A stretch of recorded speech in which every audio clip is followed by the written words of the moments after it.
join. I was drafted. That was in 1969 when a young Eddie Randall got his number called. The Detroit native was a college student at the time, but understood very well his education would have to be put on pause. Well, I knew I was going to be going to Vietnam. Stationed at the Canto Air Base in southern Vietnam, Randall served as an Army rotary wing aviator.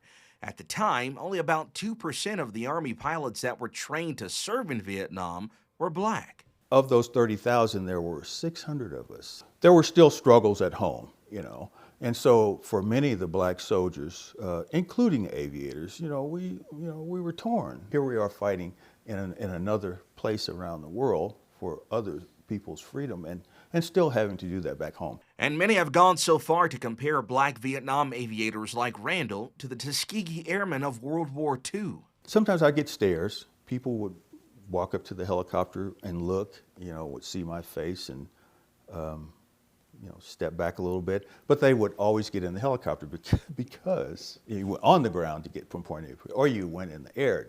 And so nobody refused a ride. People knew if I was sitting at the controls of a helicopter, I had gone through the training.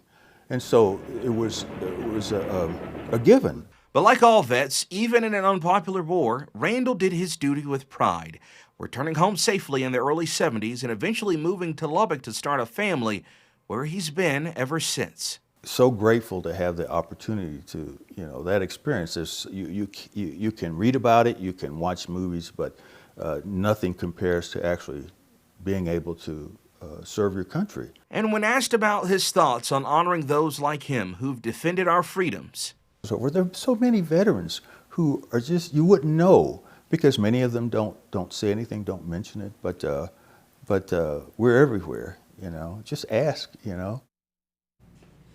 Such a great man there, who typically, if you know Eddie, is pretty quiet, but he just has some incredible stories for days. I could spend all day with him. And Terry, just absolutely. One other interesting thing about Eddie, the first time he was ever in an aircraft was when he was learning to fly one of those Army helicopters. Oh my goodness. Well, good for him. Matt, great story. Thank you.